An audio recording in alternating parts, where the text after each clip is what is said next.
আমরা যে প্রকল্পটা পাঠিয়েছি চায়নায়, সেখানে আমরা একটা তারিখ দিয়ে পাঠিয়েছি।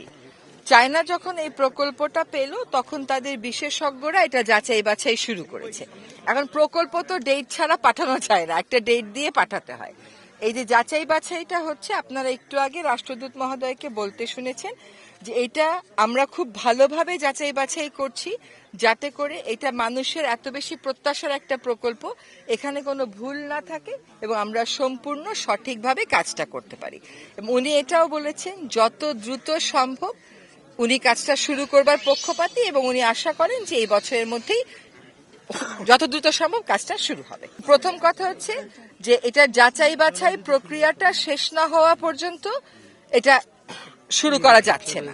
ফলে এটা হয়তো জানুয়ারির মধ্যে শুরু হচ্ছে না, কিন্তু কোনোভাবেই হতাশা ছড়ানো যাবে না, কারণ উনি এই প্রকল্পটা করার ব্যাপারে চীন সরকার, বাংলাদেশ সরকার উভয়ই প্রতিশ্রুতিবদ্ধ বলেই আমরা দুজন আবার আপনাদের কাছে এসেছি। হ্যাঁ, এবং এই কথাগুলো আবার বলতে এসেছি যে এই প্রকল্পটা হবে এবং এইটার সপক্ষে রাজনৈতিক দলগুলোকেও আপনারা দেখেছেন, নির্বাচনে যারা যাচ্ছেন তারা বলেছেন যে তাদের রাজনৈতিক যে ম্যানিফেস্টো এটা তাদের পার্ট।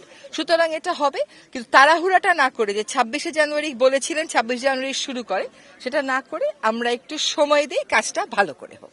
ভবিষ্যৎটা খুবই উজ্জ্বল, কারণ যেখানে কাজ তারা করছেন তারা তো আর ফেলে রাখেননি, কাজ আমরাও করেছি, রাজনৈতিক দলগুলো তাদের অঙ্গীকারে রেখেছে। কাজে ভবিষ্যৎ, আমি আবারও আপনাদেরকে বলছি, হতাশা ছড়িয়েন না। আপনাদের এই যে ভাষা ব্যবহার করে প্রশ্ন করা, এটা কিন্তু হতাশা হওয়ার হয়তো কারণ আছে, কিন্তু আপনি যদি হতাশ হয়ে যান আপনার লাভটা কি? হতাশা ছড়িয়ে হতাশ হয়ে লাভ নেই তো কোনো, বরং আশার, একজন রাষ্ট্রদূত এসছেন, আমি এসছি, নিশ্চয়ই এখানে আশার বড় বেশি জায়গা আছে বলেই আমরা এসেছি। এখন একটা সমীক্ষা হয়ে আমরা যে টাকা দিলাম, দেখা গেল কাজটা করতে গিয়ে তার চেয়ে বেশি টাকা লাগলো, তখন আমি চুক্তি স্বাক্ষর করে ফেললে তো এটা পরিবর্তন করা অনেক কষ্টের হয়ে যাবে। বরং এমন একটা প্রক্রিয়ার ভিতর দিয়ে যাই যে উভয় দেশের জন্য এই বিষয়টা সহনশীল হয় এবং জনগণ ঠিকভাবে উপকৃত হয়। টাকার অঙ্ক না জানলে আপনি কেমন করে চুক্তি করবেন? কিন্তু মেমোরান্ডাম অফ আন্ডারস্ট্যান্ডিং আছে, সমঝোতা স্বাক্ষর আছে। পানিবিহীন তিস্তা পরিকল্পনা আসলে কিভাবে হবে? এই 1.5 বছর অন্তর্বর্তী সরকার পানির ন্যায্য হিস্যার জন্য ভারতের সাথে কি কোনো নোট ভার্বাল দিয়েছে, কোনো বোঝাপড়া করেছে?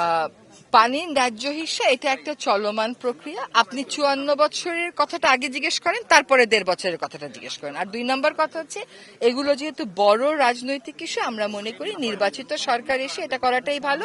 নির্বাচিত সরকার এসে যেন তাদের আর অপেক্ষা করতে না হয়, সেই প্রস্তুতিটা আমরা গঙ্গার ক্ষেত্রে এবং তিস্তার ক্ষেত্রে উভয়ের ক্ষেত্রেই করে দিয়ে যাচ্ছি।